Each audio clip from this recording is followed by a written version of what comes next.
여러분, 사형수가 있다고 한번 생각해 봅시다. 사형수. 이제 곧 사형을 당해야 돼요. 그에게 있어서 가장 복된 소식이 뭘까 도대체? 좋은 집 줄게. 그게 복된 소식일까? 그 사람 미칠 겁니다. 아니, 내일 모레 곧 죽는데 뭐 좋은 집 뭐 필요한 거예요? 차 좋은 거 하나 선물해 줄게. 야구이 날 거예요. 아니, 좋은 집, 좋은 차, 좋은 옷. 뭐가 그에게 기쁜 소식이 되겠어요? 죽어야 되는데. 죽을 날만 기다리고 있는데. 안 그렇겠어요? 사형수에게서 가장 기쁜 소식은 뭘까요? 감형되는 거예요. 사형에다가 무기징역으로 내려가든지 10년이라든지 자꾸 감형되거나 아니면 추록한다든지 아니면 뭡니까? 면제를 당해가지고 죽어야 될 사람이 죽지 않는다는 거예요. 이게 그에게 복음인 거예요.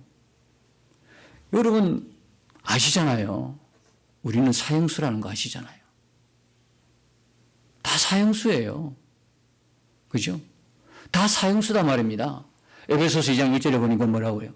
너희는 허물과 저로 이미 죽었도다. 죽어 있는 존재로 세상에 있는 거예요. 육신이 살아있는 거 보니까 죽지 않았다고 우리 판단 기준으로 그렇게 생각하지만 하나님의 판단은 뭐냐면 육신의 문제가 아니거든요. 우리의 영이 죽어버린 거예요. 하나님을 떠나 있는 존재. 하나님으로부터 떠나버린 존재. 그렇죠? 하나님이 없는 존재가 되어버린 거예요. 하나님과 관계가 끊어진 존재가 된 거예요. 이렇게 되면 어떻게 될까요? 잘 아시잖아요. 육신으로 살다가 죽어버리면 하나님과 영원히 분리되어 버리는 거예요. 그것을 지옥이라 그러기도 하고, 그죠? 영벌이라고 하기도 하고. 그런 존재들이란 말이에요. 네, 우리가. 근데 여기서 뭐 성공했다, 출세했다, 뭐 합격했다, 승진했다, 이거 보고 막 굉장히 기뻐하죠. 물론 기쁜 일이에요. 뭐 슬픈 일은 아니니까 기뻐요. 하지만 그것만 바라보고 산 인생은 언젠가 반드시 후회할 날이 온다. 그게 최고인 줄 알았어, 그게. 성공하는 게 최고인 줄 알았어. 근데 진짜 알맹이가 없어. 우리는 한치 앞을 내다보지 못하기 때문에 건강했다가도 내가 내 몸인데도 내 몸 안에서 암세포가 자라는 걸 몰라요. 발견했을 때는 한 10년쯤 지난 뒤에 발견하는 거예요.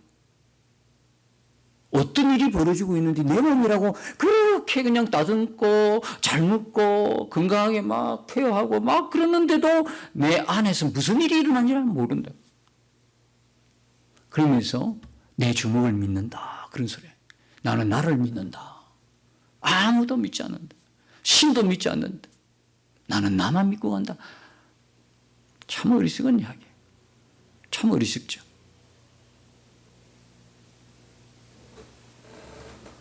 그런데 우리가 이미 그렇게 다 죽어 있는 존재로 태어난다 이 말이에요. 다 사형순처럼. 이대로 살다 죽으면 끝나는 거거든. 근데 웬 은혜인지 웬 사랑인지 우리가 예수님을 알게 된 거예요. 하나님을 만나게 된 거예요. 그러니까 예수님을 믿고 어떻게 해서 하나님의 자녀가 되고 백성이 되었단 말이죠. 우리에게서 가장 기쁜 소식은 바로 이겁니다. 여러분들이 세상에서 잘되고 복되고 형통하게 이렇게 다 사는 것도 중요하지만 가장 우선해야 될 건 뭐냐? 하나님과의 관계인 겁니다. 하나님과의 관계. 하나님 관계는 다 무시해버리고 세상에서 그냥 세상의 눈치 보고 세상한테 거기다 관심이 초집중되어서 어떻게 하면 내가 잘 먹고 잘 살까, 출세할까, 성공할까 하면 막 집중하다 보면 하나님 관계는 아무것도 몰라. 반드시 후회하는데 그때 늦어버린 거예요. 하나님의 은혜로 중간에 깨닫고 돌아오는 경우가 태반이기 때문에 많기 때문에 그나마 그렇게 되기를 기도하지만 그렇다고 그 요행을 바랄 기회를 바랄 만큼 확률적으로 내게 안 올 수도 있으니까 복음을 들었을 때는 그때 즉각 예수 믿고 구원에 이르는 것이 하나님의 은혜다 싶어요. 오늘 말씀에 보면 때가 참해 그러죠. 4절에요. 때가 참해. 하나님의 때에 모든 게 이루어집니다. 예수님 오실 때도 다 때가 있어서 왔습니다. 그렇죠? 근데 그 때를 모르는 게 아니고요. 예수님 오시는 걸 구약에서 다 말씀하셨어요. 선지자들이 하는 모든 말을 이루려 하심이라. 누가복음 2장 11절에 구주가 태어난 모든 사건은 선지자가 뭡니까? 다 이야기했던 구약에 했던 모든 걸 이루기 위해서 때가 딱 차니까 하나님 때가 딱 되니까 그때 하나님의 아들이 뭡니까? 인간의 몸을 입고 여자에게 태어난단 말입니다. 이사야 7장 14절에 예언 그대로를 하나님이 성취하세요.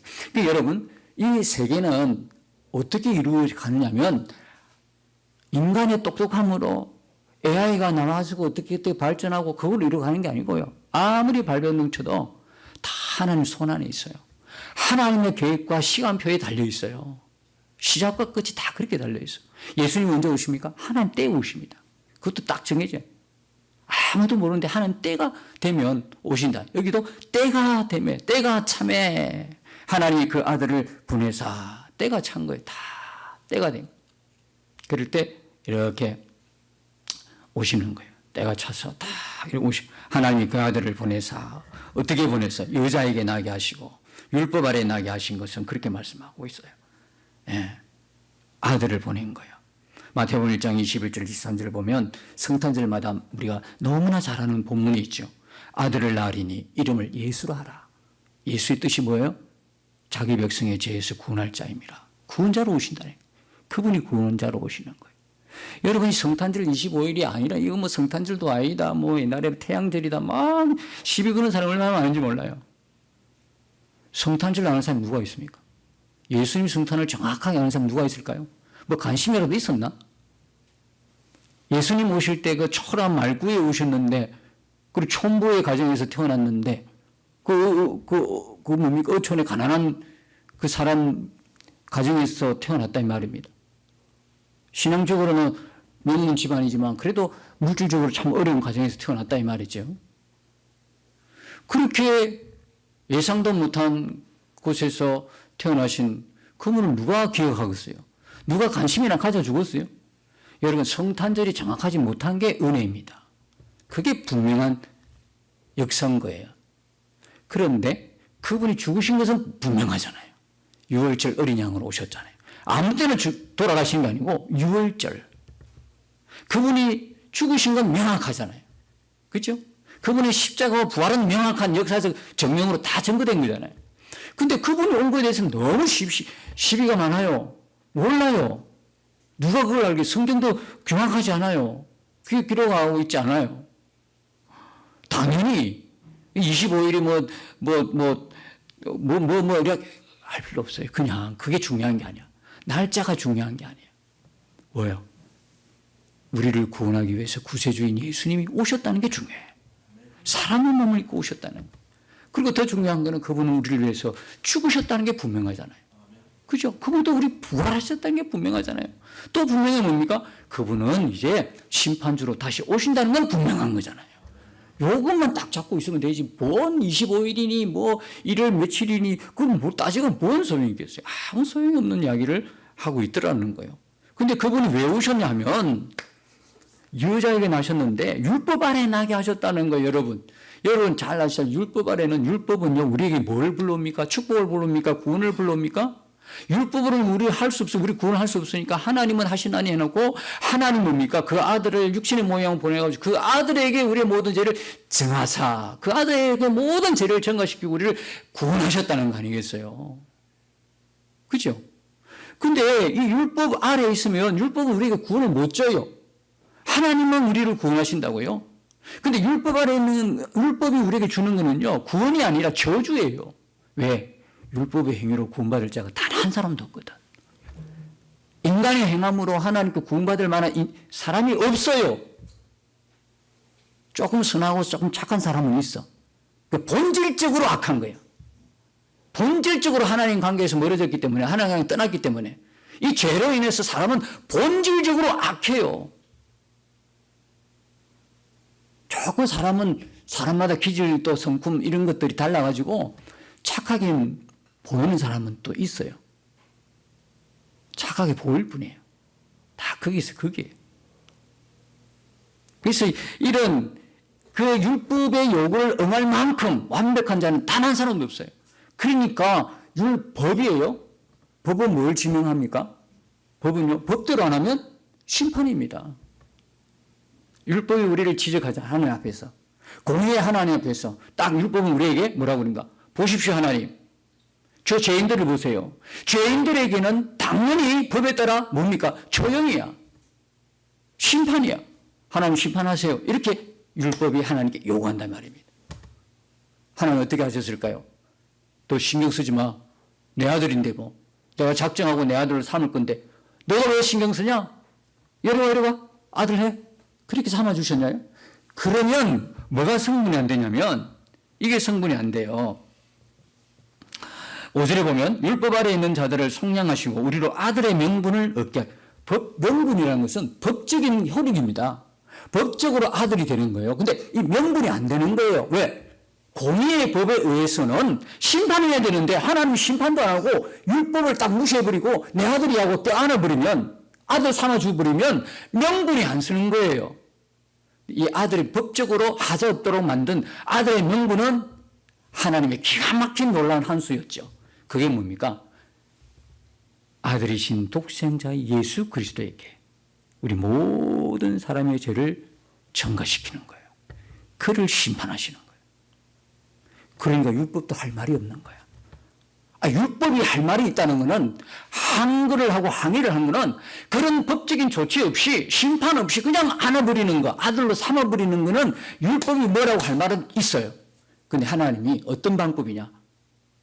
모든 인류의 죄를 아들 독생자에게 몽땅 뒤집어 씌운 거예요. 몽땅 하나님의 그 모든 진노를, 저주를, 율법의 저주를 그에게, 예수 그리스도에게 다 전가시켜버린 거예요.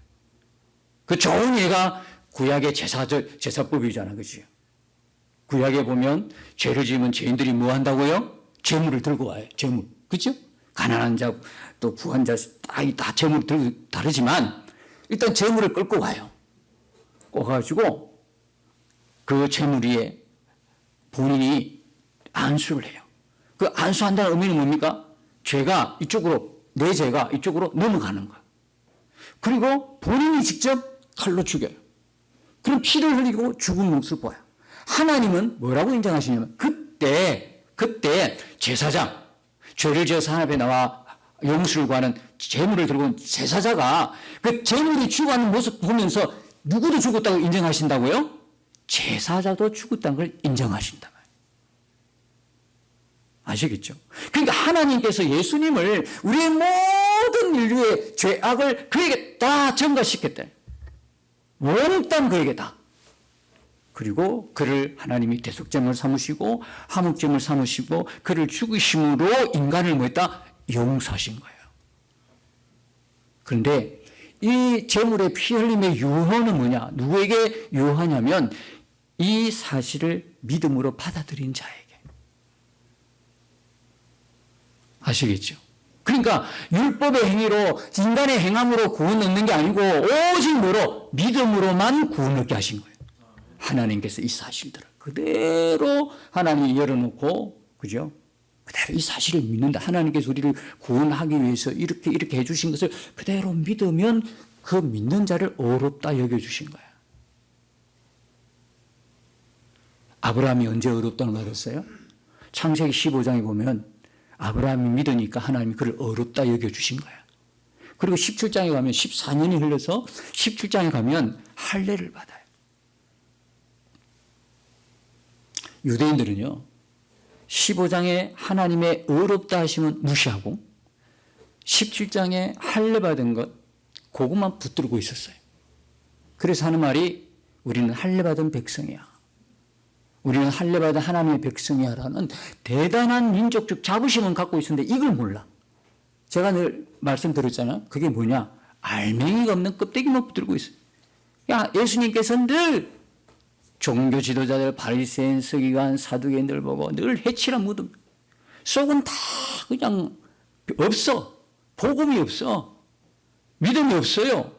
근데 그것만 할래만 냅다 그냥 하고 그냥 하나님의 백성이라 그러네. 하나님이 얼마나 역겨워할까. 근데 그 모습들이 오늘 우리에게 있단 말이에요. 우리에게도 복음이 없어. 아무것도 없어. 그냥 빈 깡통이야. 근데 교회에 앉아 있어. 내 하나님 잘 믿는다고 스스로 착각하고 있다. 하나님의 막 그냥 토가 놓을 만큼이야. 어떻게 하면 좋겠어요? 네? 그 시대나 우리나 똑같은 시대예요. 예수님 시대에 그렇게 천망받던 그 사람들이나 오늘 우리나 다를 게 뭐가 있어요? 우리 안에 생명이 있어요? 우리 안에 복음이 있어요? 예수 그리스도와의 관계가 있어요? 그분의 영이 우리 가운데 거하시나요? 하나님이 성탄절이라 좀 화려한 장식하고 물론 그것도 전도의 한 차원에서 보면 참 좋아요. 그 소식 알려야지 구주가 나셨으니까 좋은데요. 속이 비어 있는 상태에서 그래버리면 하나님의 눈물이에요. 속이 차 있어야 돼요. 복음으로 생명으로 차 있어야 돼요. 그래서 성탄절 알리면 얼마나 좋아요. 근데 속이 비어 있는데 성탄절만 꽃갈 모자 뒤집어 쓰고 막 돌아다니면 북치고 돌아다니면 무슨 소용이 있어요 그게. 본인이 생명이 없는데 어떻게 했으면 좋겠어요.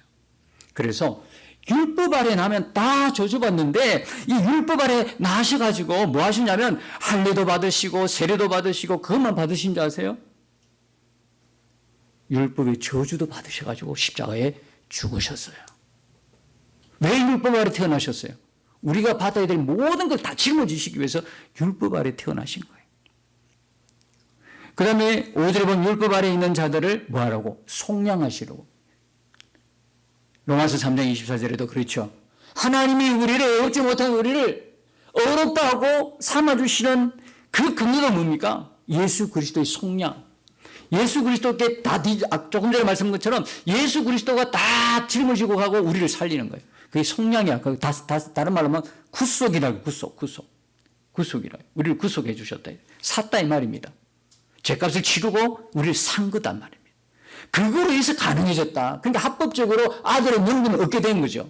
그 아들이 죽음으로 여러분들이 하나님의 아들이 된 거는 사단의 모든 세계, 율법의 모든 것에 하자가 전혀 없는 법적으로 명분이 있는 건 뭐냐면 그 아들이 우리 대신에 죽었기 때문에 그런 거죠.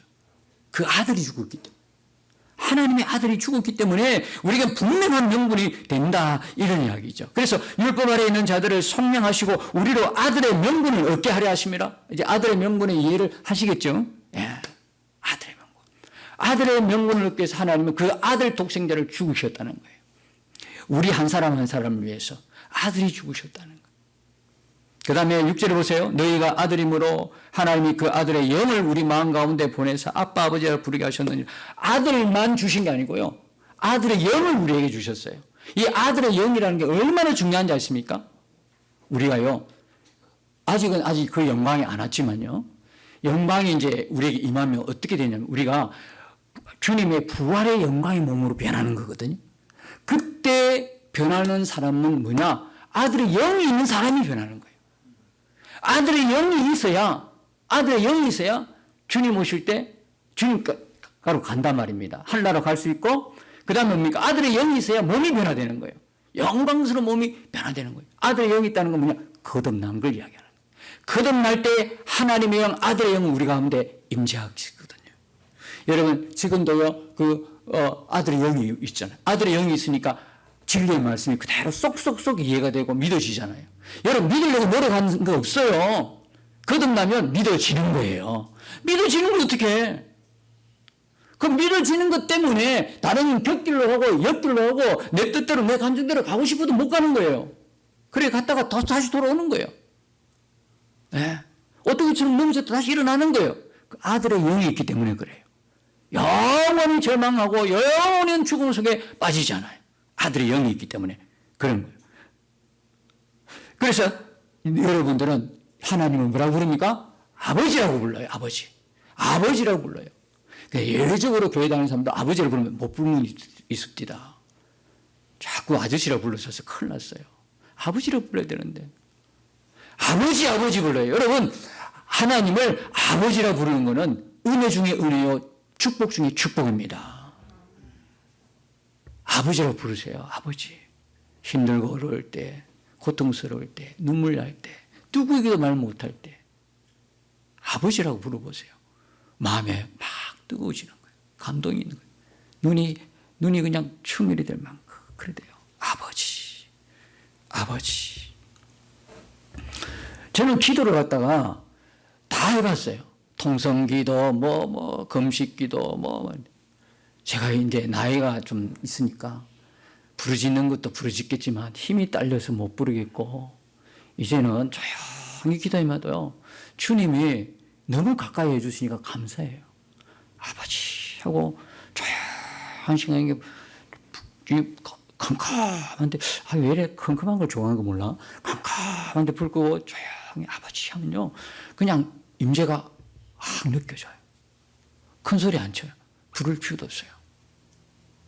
다 해봤다니까. 여러분도 별거 아니에요. 어떻게 하나 앞에 우리가 어떻게 나아갈 수 있지? 몸부림치도 안 돼요. 별로 없어요. 우리가 몸부림칠 거 없어요. 그분은 나와 항상 계셔요. 내가 몸부림 안 쳐도 그분 이름만 부르면 왜 이제 불렀냐? 여기 있다. 나는 너를 고아처럼 버려둔 적이 없다. 너를 떠나본 적이 없다. 다만 네가 나를 자꾸 떠나서 그래 문제지. 네가 자꾸 나 찾아가 엉뚱한 데 상가들로 헤맨다. 아니야. 나는 너와 항상 함께 있느니라. 야, 우리가 주의 음성을 못 받으니까 영혼이 고갈되는 거예요. 주의 음성이 들리면요, 어떤 문제 앞에도 어떤 사건 앞에 당할 필요가 없는 거예요. 어떤 사람이 위로도 더 이상 위로가 아니에요. 주님의 한마디만 딱 들어보면 그 고난 속에서도 문제가 해결이 안 돼도 일어나 전진할 수 있어요. 믿음의 길을 걸을 수 있어요. 근데 하나님 아들의 영이 있는 사람은요, 주님의 음성을 듣게 돼 있어요. 그의 양이기 때문에 들어요.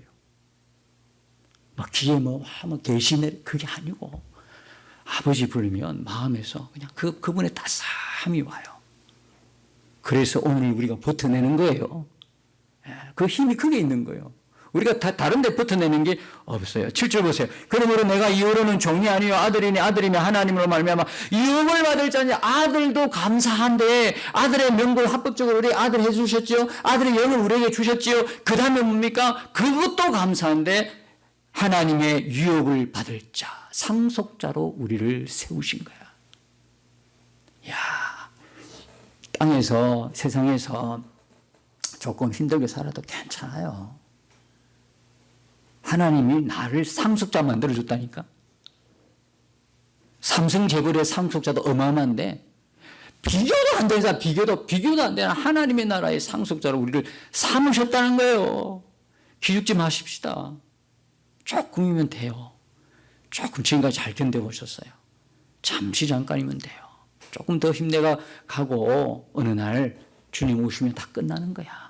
주님 오시면 상속자야, 상속자. 그때 드디어 할렐루야. 여러분들의 인내하고 참고 견뎠던 그 눈에 흐르는 눈물을 주님이 닦아주실 때, 우리가 이 세상 살면서 60을 살든 70을 살든 100살을 살든 그때 당했던 모든 고통과 아픔이 한순간에 눈녹도 싹 하고 사라지게 되는 거예요. 하나님의 그 위로하심. 여러분, 마지막으로 성경의 예민함을 보십시오. 자, 5절에 보면 우리로 합니다. 우리로. 그 다음에 6절에 보면 너희가, 점점 좁아져요. 그 다음에 7절 보니까 내가. 성경이 이렇게 예민해요. 우리로 했다가 너희가 했다가 내가. 하나님은요 1대1이에요. 하나님은 거듭나게 아니고 몽땅 단체로 거듭나게 하는 게 아니에요. 그냥 덤탱이로 덤핑하는 게 아니에요. 한 사람 한 사람을 부르시고 한 사람 한 사람을 만나주시고 한 사람 한 사람을 아들의 영을 부어주시는 거예요. 한 사람 한 사람과 교제하시는 거예요. 여러분, 누가 이렇게 하겠습니까? 조금 유명한 사람, 좀 지위가 높은 사람, 한 사람 만날까요? 단체로 만나가 단체로 회견하고 기자회견하지 한 사람 한 사람 시간도 없다고 막 그래요. 하나님은 그 사람들보다 못하십니까? 비교도 안 되는 비교인데 그 하나님이 우리를 어떻게 부르셨어요? 너다라고 부르신 거예요. 너 한 사람 한 사람을 하나님이 관계해 주셔요. 한 사람 한 사람과 만나주시고 한 사람 한 사람과 대화해 주시는 거예요. 한 사람 한 사람이 고통과 문제를 다 아시고 카운슬러 하신 거예요. 성경이 이렇게 예민하다고요. 여러분, 단체로 구원받는 게 아니고요. 하나님이 나 한 사람 꼭 집었어요. 여러분들이 구원받은 백성이 되었다면 하나님은 여러분을 정확하게 하시고 태초부터, 태생부터 아예 여러분들을 부르시고 택하시고 하나님 자녀 삼아 주신 거예요. 이 놀라운 은혜를 여러분 누리실 수 있길 바랍니다. 성탄의 은혜는 바로 이런 은혜예요. 이 복음으로 가득 찬, 생명으로 가득 찬. 그래서 그 눈으로 세상을 볼 때 얼마나 주의 사랑이 뽕뽕뽕하고 품어 놓을까요? 나부터 이 사랑이 채워져야 사랑을 할 수 있지. 나부터가 주님을 모르는데 채워지지 않은데 뭘 사랑한다고, 뭘 성탄을 외친다고 되겠어요?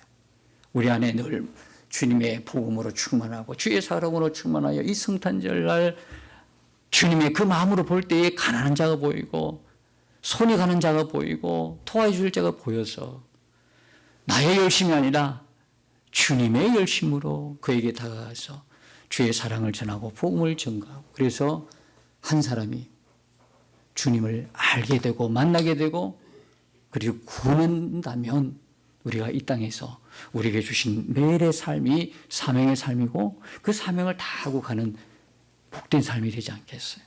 저도 그렇고 여러분도 그렇고 이 성탄절을 통해서 우리가 받은 이 사랑, 우리가 받은 이 구원, 이걸 정말 주의 마음을 품고 정말 필요한 이거 영혼에게 전가하는 복된 인생으로, 사랑을 나누는 그런 복된 인생으로 다 살아가시기를 예수님의 이름으로 축복합니다. 날마다 믿음으로 나